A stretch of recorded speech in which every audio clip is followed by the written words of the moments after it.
बस, बहुत हो गया, अब कुछ नहीं हो सकता। बाहर आ जाओ। ये कहानी इसी घर से शुरू हुई थी और खत्म भी इसी घर में होगी, आज ही।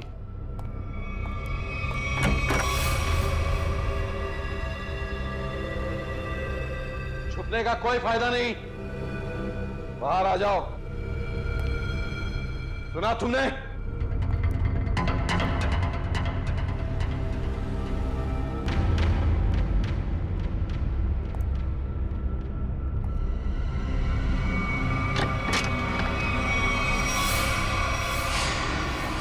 बहुत हो गया नकली रायमा बनने का नाटक। Come on, move.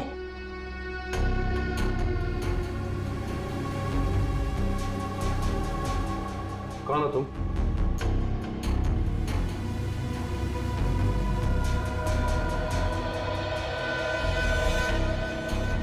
CID office, पूर्वी। सीआईडी?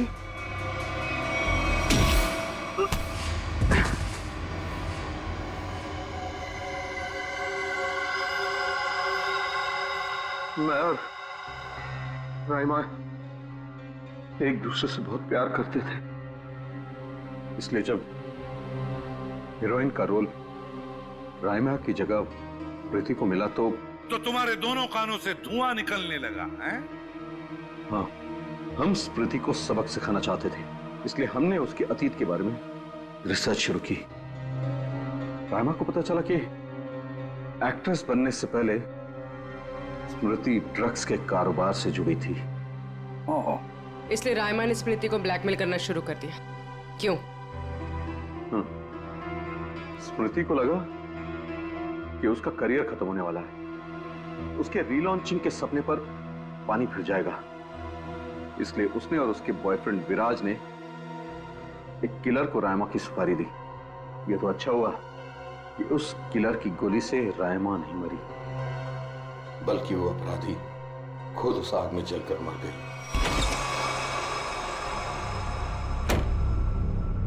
विराज, स्मृति, कहाँ हो तुम दोनों?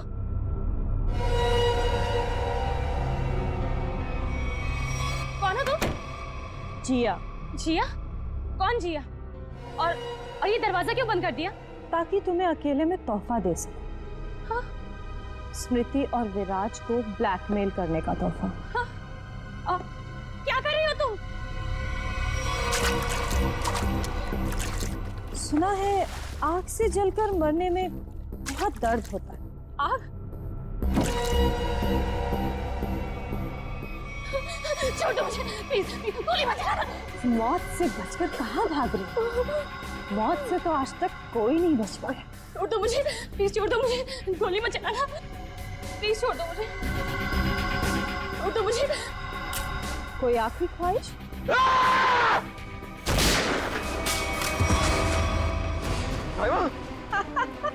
रायमा, मैं तुम्हें कुछ नहीं होने दूंगा। मैं तुमसे बहुत प्यार करता हूँ, मैं तुम्हें कुछ नहीं होने दूंगा रायमा। अब तुम दोनों को मुझसे कोई नहीं बचा सकता। सब फाइनल गुड बाय।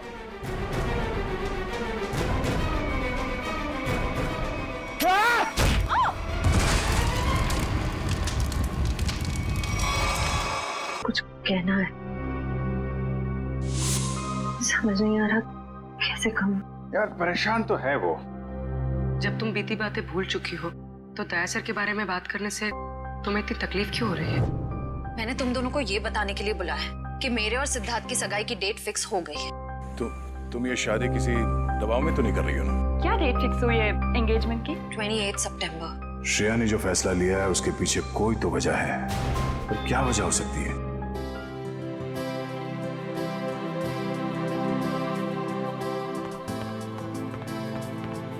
लीजिए पापा आपकी कॉफी। लाओ लाओ लाओ।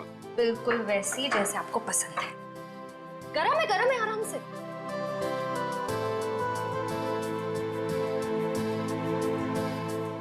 वाओ, तेरी बेटी जैसी कॉफी इस दुनिया में कोई नहीं बना सकता। वो तो है, लेकिन एक जमाने में मैं भी बहुत टेस्टी कॉफी बनाया करती थी। तुम हो ही इतनी टेस्टी।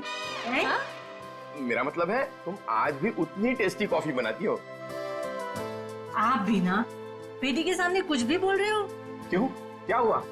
श्रेया बेटा, तुम्हें कोई प्रॉब्लम है? नहीं पापा, मुझे कोई प्रॉब्लम नहीं है। ये देखो। ना ना ना ना, आप खाइए, मैं देखती हूँ।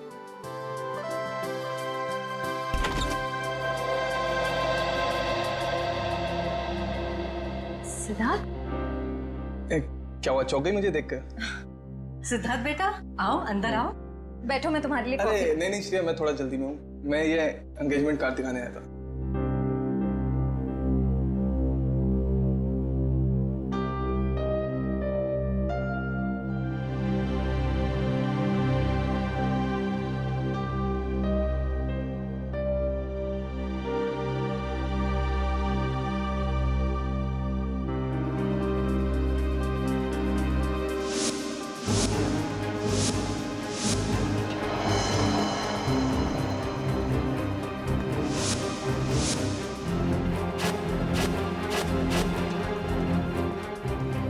कैसा लगा डिजाइन?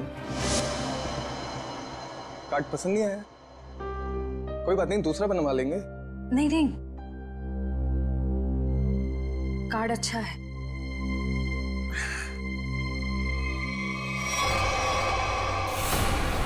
चल चल चल चल चल चल चल चल, हम लोग इस बंगले छुप जाते हैं। अरे जैसा भी नहीं यहाँ पर।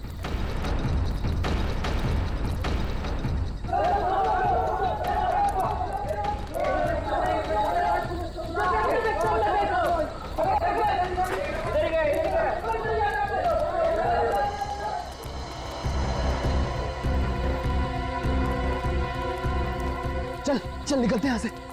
अरे रुक रुक रुक, हम लोग सारा सोना यहीं पे गाड़ देते हैं जमीन में। अबे तेरा दिमाग खराब हो गया है? मोहल्ले के लोगों ने हमारा चेहरा देख लिया है और अगर कल हम यहाँ दोबारा आए तो यहाँ पकड़े जाएंगे, खतरे में पड़ जाएंगे। हम लोग सोना लेकर बाहर नहीं जा सकते हैं, सारे लोग घूम रहे हैं। और तू खतरों से कब से डरने लगा? अरे खतरों से नहीं, तेरी बेवकूफियों से डर रहा हूँ। देखना एक दिन तेरी सारी बेवकूफियां हमें ले डूबेंगी, समझा? तू बेवकूफ किसे बोला? हाँ, सारा प्लान मैंने बनाया है। सारा प्लान तूने बनाया है, इसका मतलब ये नहीं कि जेल भेजने का प्लान भी तू बनाएगा, समझो? जरूरी नहीं है मैं तेरा सारा बात मानूं, समझा?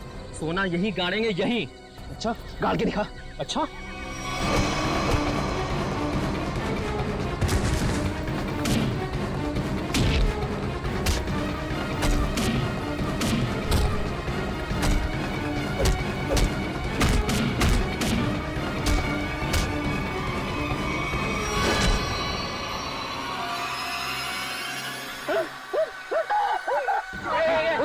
उधर से आवाज है।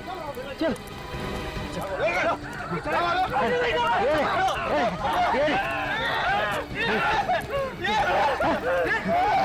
अरे ये तो कंकाल है।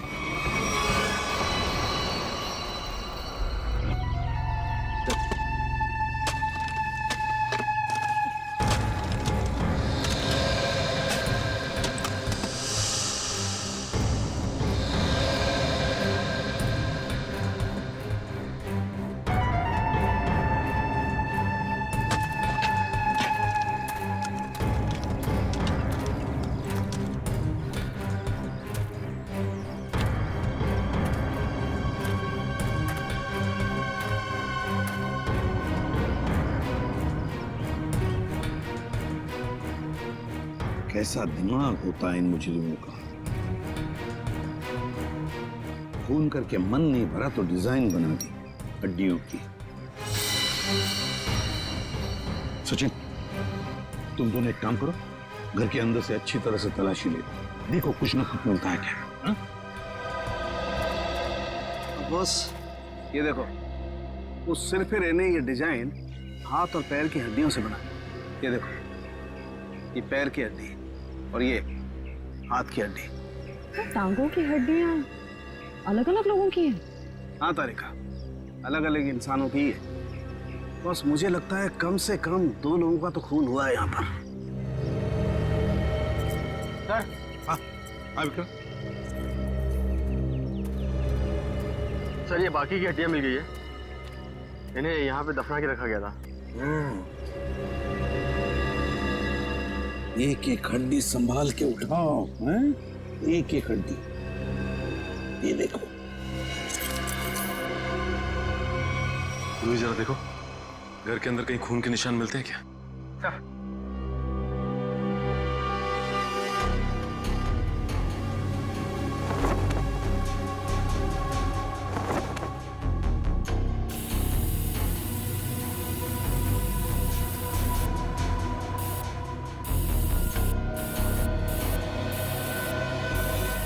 जी सर, गांव वालों का कहना है कि 1984 में इस घर के मालिक अपने पूरे परिवार के साथ ऑस्ट्रेलिया चले गए थे छुट्टी मनाने के लिए। कुछ दिनों बाद उनकी मौत की खबर आई वहां से। पूरी फैमिली समुंदर में डूब गई। अच्छा एक बात बताइए, ये उनकी मौत के बाद कोई घर का ख्याल व्याल रखने नहीं आया था? नहीं सर, दोस्तों और रिश्तेदारों को लगता था कि इस घर में कुछ आत्माएं। आत्मा? अच्छा, आप लोगों ने यहाँ पे आत्मा देखी है क्या? जी सर, कुछ परछाइयाँ दिखती रहती हैं अक्सर। हाँ, और कुछ ऐसी भयानक सी आवाजें भी आती है सर। हाँ? कैसी कैसी भयानक सी आवाजें? सर, कभी किसी के चीखने की आवाज, कभी किसी के रोने की आवाज आती है।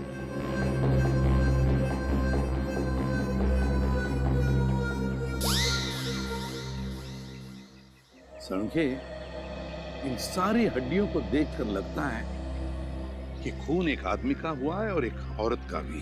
ये देखना, पेल्विक गर्ड, एक पेल्विक गर्डल किसी औरत की है। हाँ बस, लेकिन एक कमाल की बात है, क्या? इन सारी हड्डियों में किसी की भी खोपड़ी की हड्डी नहीं मिली। हो सकता है खोपड़ियां किसी और जगह पे छुपा कर रखी हो या फेंक दी हो सकता है ना। मयूर, विक्रम, काम करो, बंगले के आसपास का एरिया अच्छी तरह से छानो और ढूंढो, देखो, कुछ न कुछ तो जरूर मिलेगा। एक एक कोना भी मत छोड़ो। जाओ। ये बंगला बंद ही रहता है और आप लोग आसपास रहते हैं? जी सर। यही घर मिला था तुम लोगों को?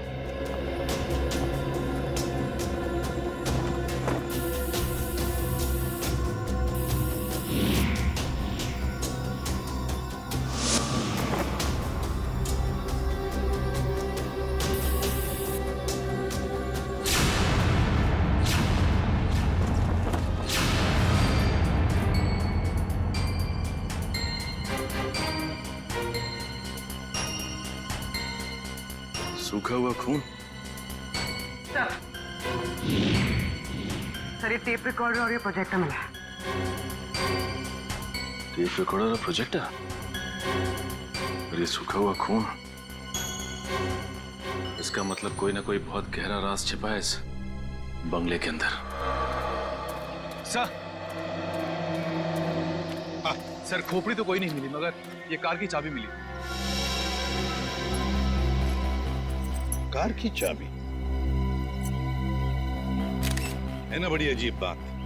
कार की चाबी है पर यहाँ पर कोई गाड़ी नहीं। एक आदमी एक औरत की हड्डियां हैं पर उनकी खोपड़ियां नहीं। फिर है क्या ये सारा चक्कर? और फिर किसने किया है ये? RAIMA, हड्डियों से रायमा लिखा है सर। रायमा लगता है किसी लड़की का नाम है ये। सर, कहीं ये उसी लड़की का नाम तो नहीं जिसका हमें कंकाल मिला है? हो सकता है। तो अगर वो दो चोर लुटेरे वहाँ बंगले में छुपने के लिए नहीं जाते तो हमें कहीं पता ही नहीं चलता कि वहाँ दो मुर्दे खड़े हुए हैं। और ये भी पता नहीं चलता कि वहाँ पे एक आत्मा है। न जाने कितने साल पहले ये जुर्म हुआ है। और ताज्जुब की बात यह है सर कि खूनी ने लाशों को गाड़ा नहीं, बल्कि उनकी हड्डियों से ये डिजाइन बनाया। ये नाम लिखा रायमा। यहाँ पर से हमें कुछ चीजें भी मिली है ना, वो टेप रिकॉर्डर, प्रोजेक्टर और कपड़े। इन तीनों चीजों से हमें खूनी के बारे में बहुत कुछ पता चल सकता है। ज्यादा देर खुला नहीं घूमेगा ये खूनी। सर, हमने उन सब चीजों को रिपेयर के लिए भेज दिया है। बहुत जल्द पता चल जाएगा कि हमारा शक सही था या गलत। और वो गाड़ी की चाबी जो हमें मिली थी, कीजो कार की चाबी। कीजो, अच्छा, तो फिर कीजो कार कंपनी से हमें पता चल सकता है। क्या आप हमें बता सकते हैं ये चाबी किस गाड़ी की है और ये गाड़ी आपसे खरीदी किसने? बिल्कुल बता सकते हैं। सबके इग्निशन पॉइंट में डालकर देखेंगे, फौरन पता चल जाएगा। आइए सर। एक मिनट, उससे पहले आप ग्लव्स पहन लीजिए। Thank you.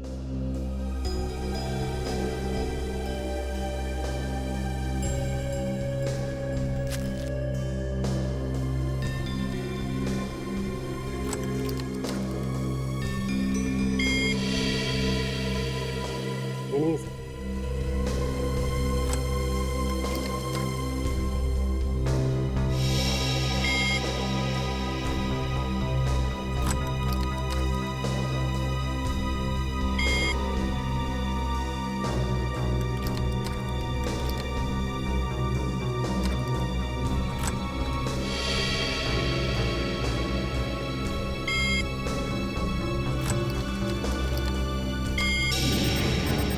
ये देखिए सर, मैच कर गई सर। ये 2009 की कीजो एफएक्स मॉडल है और हमने इसे बनवाना बंद कर दिया है।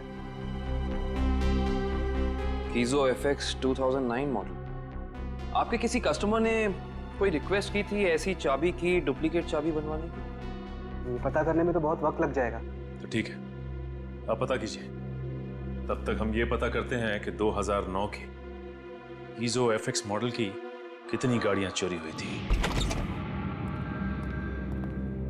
मिलिंद जी। जी सर। कुछ हो रहा है कि नहीं? सर मैं कोशिश तो कर रहा हूँ सर।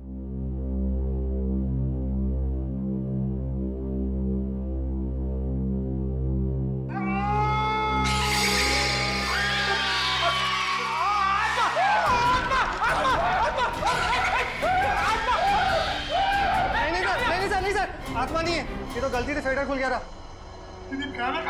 हाँ, ये वही रिकॉर्डर है जो आप लोग लेके आए थे, उसी में से आवाज आ रही थी ये।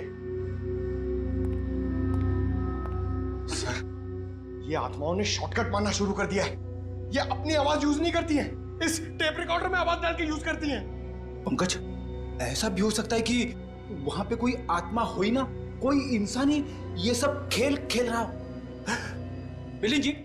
जी सर। आपको इस प्रोजेक्टर से क्या फुटेज मिला? हाँ सर, एक मिनट। हेलो रचना, तुम नीचे खड़ी हो? ओके, तुम वहीं रुको, मैं आता हूं। सर सॉरी सर, मुझे किसी काम की वजह से नीचे जाना पड़ रहा है। आप लोग ये रिमोट लीजिए ना, आप लोग फुटेज देखिए, पर सर जरा ध्यान से। ध्यान से क्यों? क्योंकि सर ये फुटेज कमजोर दिल वालों के लिए नहीं है।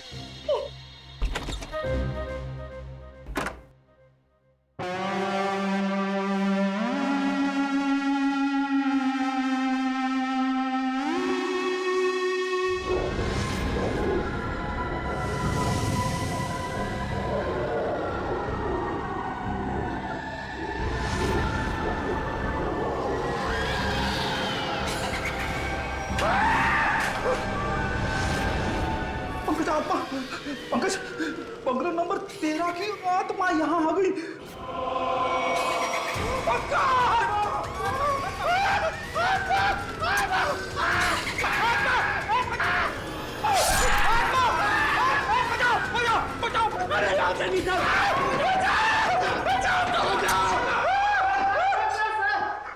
मैंने तो पहले कहा था सर, ये फुटेज कमजोर दिल वालों के लिए नहीं है। नहीं है? अरे आपको क्या इतनी सी फुटेज मिली थी? हाँ सर, अभी तो यही फुटेज मिली है। अरे ये क्या कम है, पता नहीं एसीपी साहब क्या कहेंगे ये फुटेज देखकर। आप उनसे ये मत कहना कि हम दोनों डर गए थे। सर मैंने तो उनको फोन करके सब कुछ बता दिया। हमारा अंदाजा सही निकला। ये खूनी इस प्रोजेक्टर के जरिए किसी को डरा रहा था, आत्मा बनकर। सर हो सकता है कि इस फुटेज का उन मुर्दों के साथ कोई लेना देना ही ना हो। I mean, लोगों में ये अफवाह फैली है कि इस बंगले में आत्मा है, तो हो सकता है कि ये पूरी फुटेज किसी ने किसी के साथ मजाक करने के लिए बनाई हो। नहीं श्रेया, नहीं, इन दोनों चीजों का जरूर एक दूसरे से कोई ना कोई संबंध है। ये डरावनी फुटेज उस खूनी के विकृत दिमाग में से ही निकली है। हाँ सर, किसी को डराने या मजाक करने के लिए कोई इतनी मेहनत नहीं करेगा। फुटेज में ये जो आत्मा है, इसे प्रोफेशनल तरीके से फिल्माया गया है, स्पेशल इफेक्ट्स के साथ, जैसे फिल्मों वगैरह में होता है। और इस फुटेज को देख के लगता है सर कि खूनी को स्पेशल इफेक्ट्स का काफी ज्ञान है, या फिर हो सकता है उसने ये फुटेज किसी स्पेशल इफेक्ट स्टूडियो में बनवाई। हाँ बिल्कुल सही, ऐसा ही हो सकता है। तो शहर में जितने भी स्पेशल इफेक्ट्स के स्टूडियोज हैं, सब में जाकर के पता लगाना पड़ेगा। आइए सर, ये बलविंदर है, वो गाड़ी की चाबी इन्हीं की थी। क्या बात है सर, मुझे यहाँ क्यों बुलाया गया है? हमें आपकी गाड़ी की चाबी मिली है। कहाँ से सर? उन्नति नगर, बंगला नंबर 13। ये एड्रेस को जाना पहचाना लग रहा? नहीं सर। नहीं? रायमा नाम सुना है पहले कभी? बिल्कुल नहीं सर। मगर सर इसका मेरी गाड़ी से क्या लेना देना है? आपकी गाड़ी है कहाँ? सर वो तो कई सालों से गायब ही है। कब से? 5 जुलाई 2011। दरअसल मेरा टैक्सी का बिजनेस है। मेरी कंपनी का नाम है बलविंदर एंड कंपनी। मेरा ड्राइवर प्रीत उस दिन गाड़ी लेकर न जाने कहाँ गायब हो गया। तब से लेकर आज तक मेरी गाड़ी का कोई अता पता ही नहीं है सर। और उस ड्राइवर का? अस्पताल से फोन आया था कि उसे वहां भर्ती किया गया है। मैं उसे वहां देखने गया था। उसकी हालत बहुत खराब थी सर। आग लगने की वजह से उसका थोड़ा शरीर जल गया था। रहता कहाँ ये तुम्हारा ड्राइवर? सर आजकल वो मानसिक चिकित्सालय में है। सर वो बहुत गहरे सदमे में है। मानसिक चिकित्सालय? कौन से हॉस्पिटल में है वो? सर पूना से 50 किलोमीटर आगे एक स्टेट मेडिकल सेंटर है, वहीं पर है। State medical centre?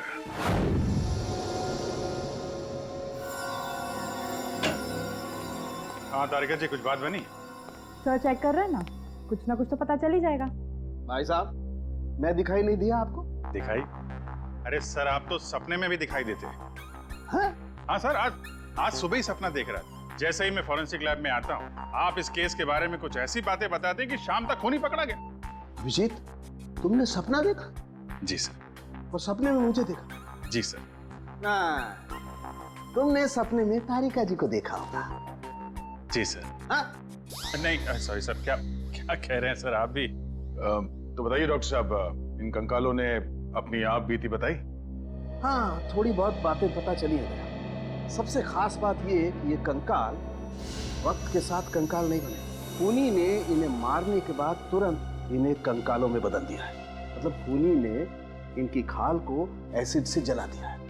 My God, इतनी बेरहमी से मौत हुई है इनकी। और ये जो कंकाल है ना, ये कंकाल एक आदमी का है। इसकी उम्र 30 से 35 साल है और इसकी लंबाई लगभग 6 फीट के आसपास। और ये जो हाथ पे उंगलियों में आपने निशान लगा रखा है, ये क्या है?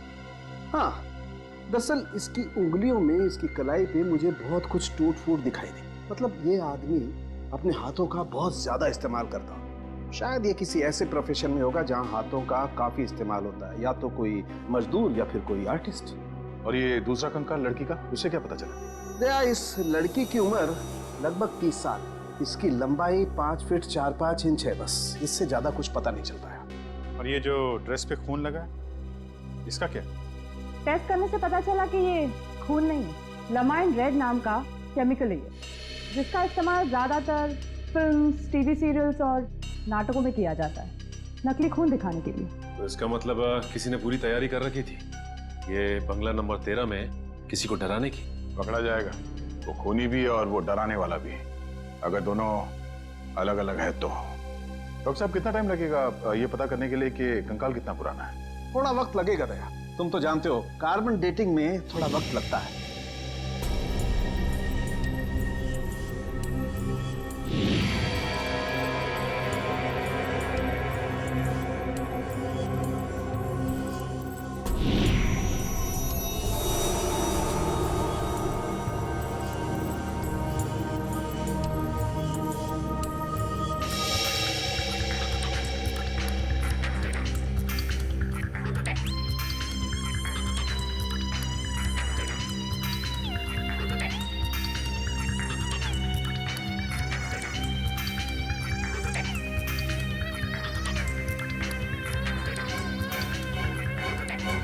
गुड, अब गणित शुरू हो गई है। अब पता लग जाएगा दरअसल इन लोगों की मौत कब हुई थी। सर मुझे लगता है इन दोनों को एक साथ ही मारा होगा।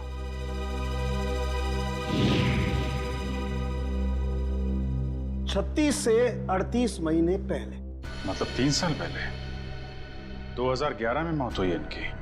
और उस बलविंदर की कार भी जुलाई 2011 को गायब हुई थी, बंगला नंबर 13 से। सर अब तक तो खूनी शहर छोड़ के भागा होगा, उसे ढूंढेंगे कैसे? भागने दो, कहां तक भागेगा? सीआईडी से नहीं बच सकता। Excuse me. जी? सीआईडी से। हेलो सर, मैं आप ही लोगों का इंतजार कर रहा था। अच्छा, जो फुटेज हमने भेजी थी उसके बारे में कुछ पता चला? हाँ सर, उसको चेक किया मैंने, और उसके सारे स्पेशल इफेक्ट्स हमारे स्टूडियो में ही हुए थे, लगभग 3 साल पहले। गुड।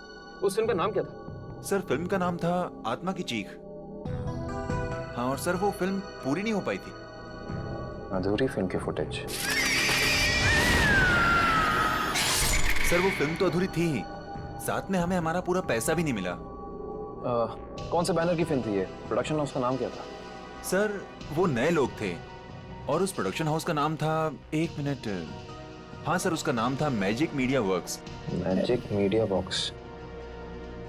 अब तो यही लोग बताएंगे कि इस आत्मा की चीख को लोग सुन के नहीं पाए।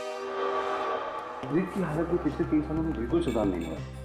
उस वक्त भी किसी लड़की की आत्मा के बारे में बात करता था और आज भी करता है। सर लड़की की आत्मा? अच्छा, पिछले 3 साल में जितने भी लोग प्रीत से मिलने आए थे उनकी लिस्ट चाहिए हमें। हाँ, हैरानी की बात यही है सर, पिछले 3 सालों में इससे कोई भी मिलने नहीं आया सिवाय मिस्टर बलविंदर के, जो इनके इलाज का खर्चा उठा रहे हैं। बलविंदर? जी सर। ओके।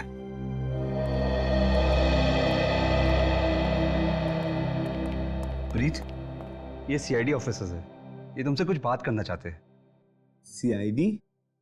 ये सीआईडी क्या होता है? सीआईडी का मतलब है दोस्त। और प्रीत, दोस्त किसे कहते हैं?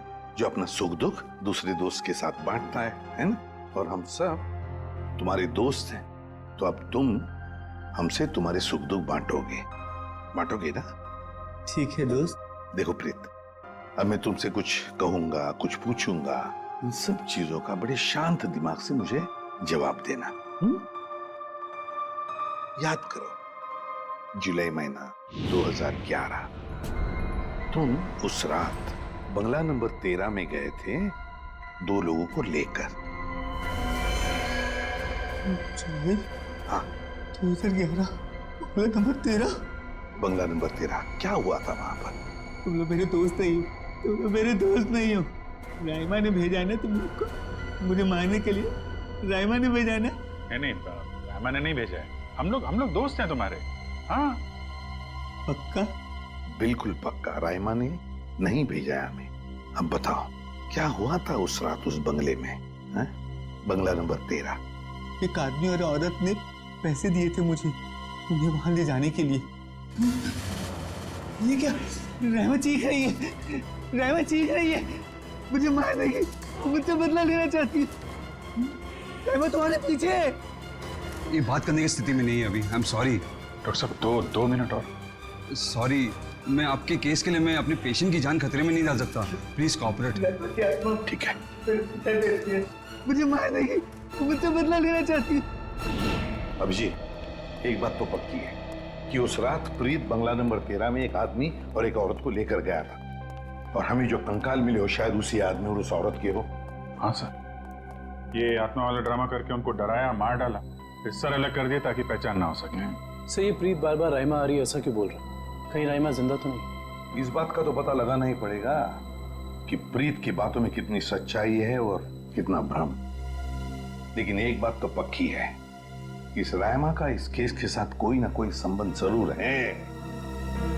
इस राइमा की कुंडली निकालो। राइमा,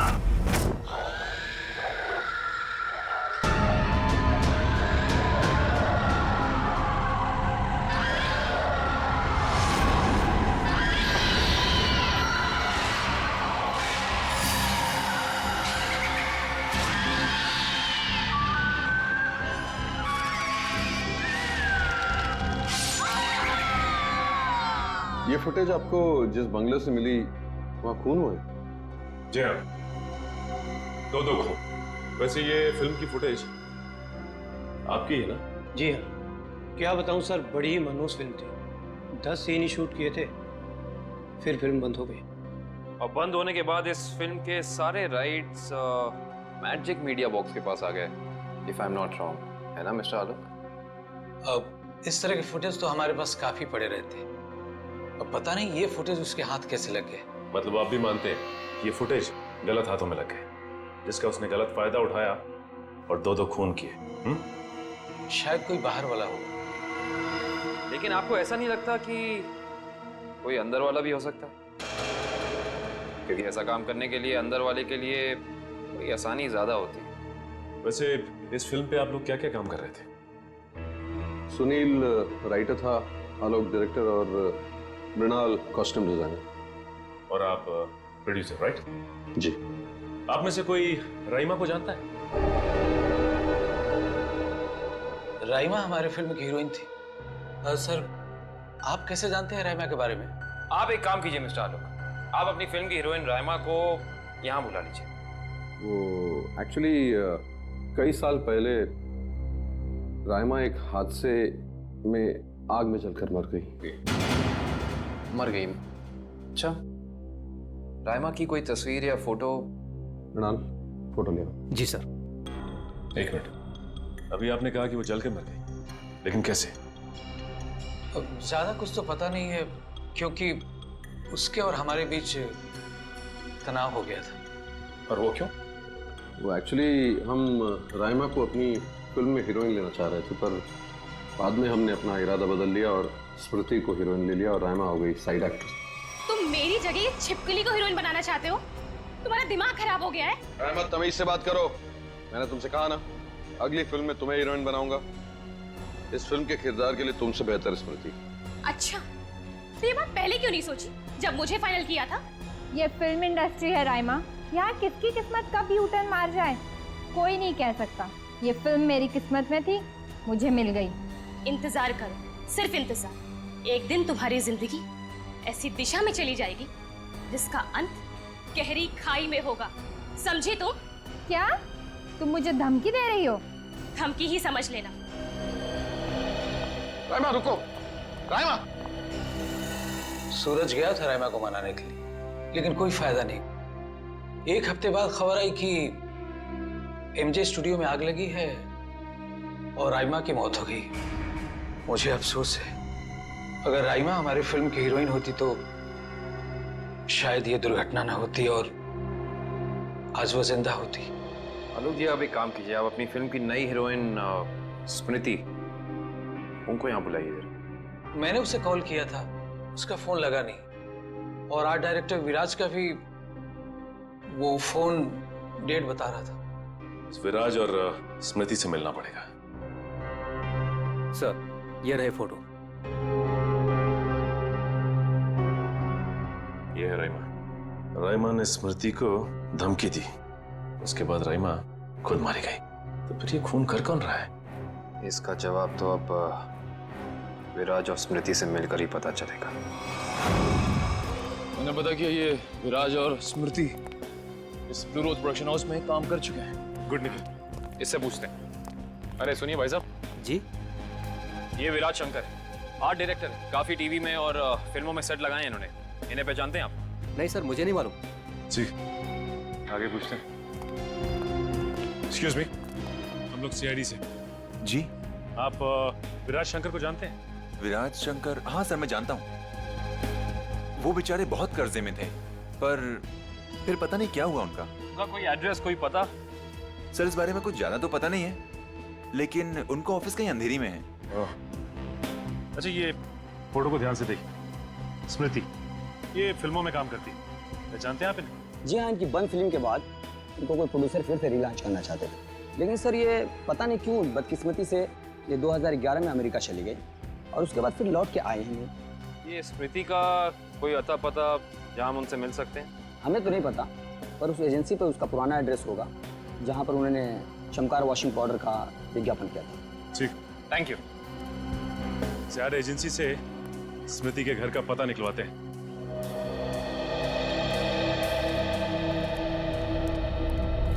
पुलिस की रिपोर्ट के हिसाब से रायमा इसी एमजे स्टूडियो में जलकर मरी है।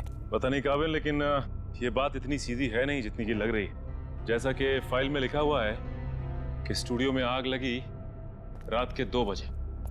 ये रायमा स्टूडियो में 2 बजे करने क्या आई होगी, जबकि यहाँ शूटिंग भी नहीं चल रही थी। सही कह रहे हो सच, लेकिन एक बात है जो मेरे दिमाग से निकल नहीं रही है, वो ये कि यहाँ रात 2 बजे आग लगी तो सुबह 5 बजे तक किसी को पता क्यों नहीं चला? और रिपोर्ट के हिसाब से यहाँ आग 5 बजे लगी। जिन पुलिस वालों ने इस केस की तहकीकात की थी उन्होंने जरूर कुछ गड़बड़ की है, तभी तो केस के 2 महीने के बाद उनका ट्रांसफर यानी कि तबादला हो गया था। हो सकता निकल, लेकिन उससे ज्यादा अहम बात यह है कि रिपोर्ट के हिसाब से यहाँ रायमा की एक हड्डी तक नहीं मिली। मतलब आग इतनी भयंकर थी। स्टूडियो को देख के ऐसा लगता नहीं है कि आग इतनी भयानक होगी कि चलने वाले का नामो निशान राख हो जाएगा। उससे भी अहम बात यह है कि ये स्टूडियो इस्तेमाल में नहीं था, यहाँ पे कोई शूटिंग नहीं चल रही थी। फिर रायमा यहाँ पे आई क्यों? इसका पता तो तभी चलेगा जब हम इस स्टूडियो को अच्छी तरह से छान मारेंगे। देखते हैं क्या मिलता है।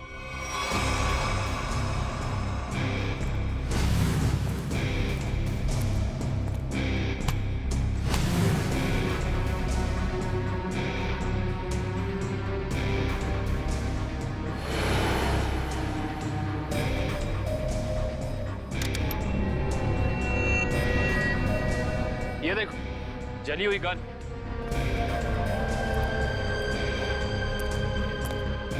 हाँ, ये तो पूरी पिघल चुकी है। पुलिस वालों ने लगता है अपना काम ठीक से किया नहीं, देखा नहीं इसे पहले। भी हो सकता है कि राइमा ये गन किसी को मारने के मकसद से लाई हो, या फिर हो सकता है कि कोई राइमा को मारने के लिए लाया हो।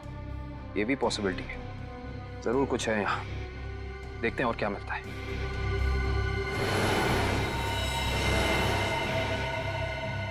सर, कंकाल। एक मिनट, देखिए जरा संभाल संभाल। करण, शीट लैम्प।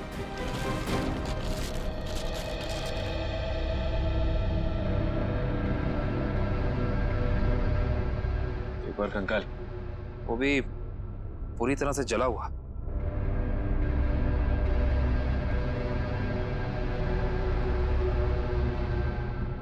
बॉस, इसकी पेल्विक गर्डल से पता लगता है कि ये कंकाल किसी लड़की का है। सर, कहीं ये कंकाल राइमा का तो नहीं है?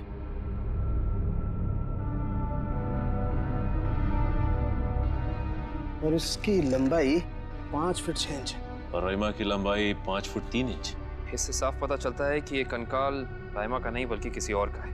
केस सुलझने की बजाय और उलझता चला जा रहा है। एक बात और, हम लोगों को यहाँ जली हुई गन जरूर मिली है, लेकिन इस लड़की की मौत गोली लगने की वजह से नहीं, इस लड़की की मौत जलने की वजह से ही हुई है। देखो, ढूंढो और कुछ मिलता है क्या।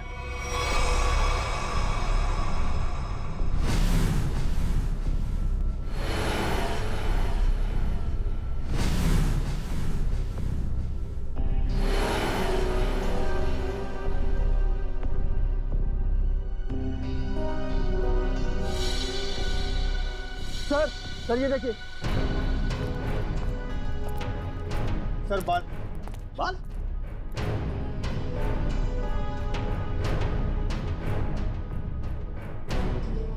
ओह, सर ये तो किसी लड़की का बाल लगता है, या तो मरने वाली का या फिर राइमा का। ये किसका बाल है, ये तो डीएनए के बाद ही पता चलेगा।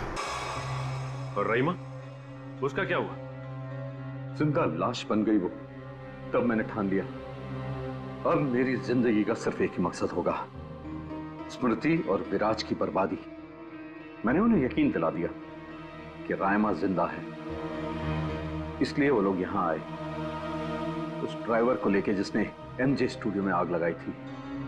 और फिर तुमने उन्हें डराना शुरू कर दिया, उनके दिमाग में यह भ्रम पैदा कर दिया कि यहाँ पर राइमा की आत्मा अभी भी है, जो उनसे बदला लेना चाहती है। हाँ, और फिर उन्हें मार डाला और उनका सिर काट के अपने साथ ले गए, ताकि अगर कभी उनकी लाश मिलती भी है तो उन्हें कोई पहचान ना सके।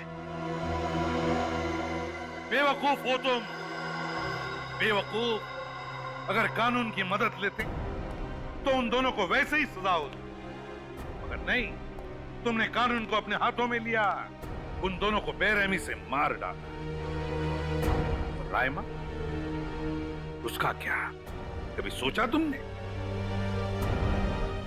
बेचारी की जिंदगी का फैसला तो अब कानून करेगा, लेकिन तुम्हारा फैसला तो हो ही गया, समझ लो। तुम्हें तो फांसी होगी, फांसी। Good morning. Hi. Good morning. अरे ये क्या लेके आई हो? सर, ये आप सबके लिए मिठाई है और मेरी एंगेजमेंट के इनविटेशन कार्ड्स हैं।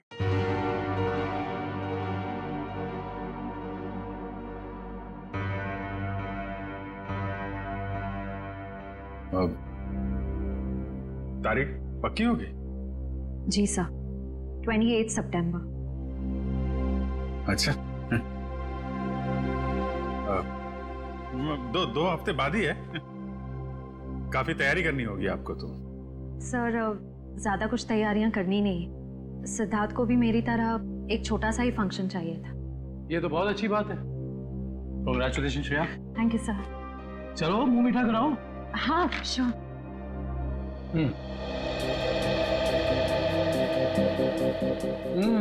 ये लड्डू तो बहुत अच्छे हैं। ओह सर, आप लोग भी लीजिए ना। हाँ, थैंक यू सर। लो फ्रेडी, मुंह मीठा कर। रहने तो मीठा खाने का मन नहीं है मेरा। अरे फ्रेडी, एक लड्डू से कुछ नहीं होगा, लो ना। Sir please.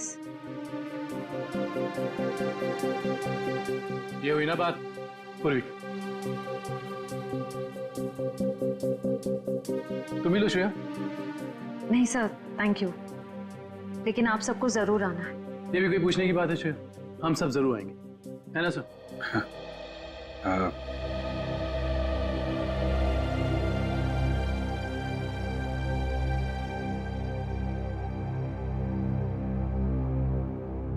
सर आप आएंगे ना?